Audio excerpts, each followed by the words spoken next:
Olá meus amigos aqui do canal, tudo bem com vocês? A Dell tem um kit de monitor com caixa de som embutido que é muito legal, é uma soundbar, né? Eu vou aproveitar para deixar o link de referência desse kit aí na descrição, tá bom?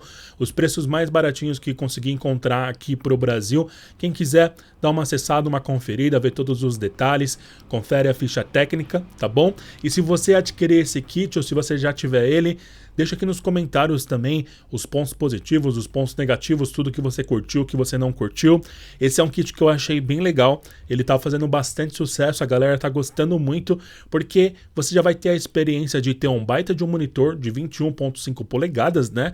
Esse é um monitor bem grande e essa linha da Dell, pessoal, é uma linha com um designer sensacional e qualidade de cor, assim, incrível. São bordas extremamente finas, para você que trabalha com edição de fotografia, edição de vídeo, né, para você que consome muito conteúdo, seja estudando. Hoje em dia a galera tá fazendo muito home office, né? Então você ter um monitor de bastante qualidade é bom para você também se sentir mais confortável aí nas tarefas do dia a dia. E quem trabalha muito tempo na frente também do monitor, é importante que ele te traga bastante conforto para você conseguir manter a sua produtividade durante a rotina pesada aí, né?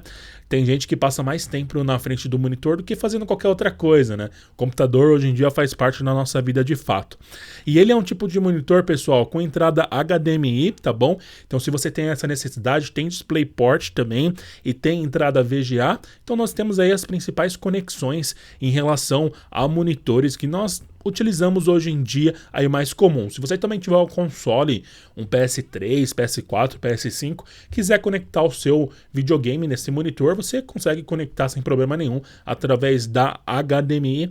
Ele não é um monitor focado em jogos em game, mas você consegue ter uma boa experiência sim, porque já é um monitor de excelentíssima qualidade. Ainda mais com esse kit de soundbar, você acaba tendo uma composição muito boa, porque a soundbar vai se adaptar a ele. Então você vai conseguir utilizar aí a sua soundbar com o seu monitor, mantendo o designer e mantendo também a organização na sua mesa, que esse é um ponto fundamental. Beleza?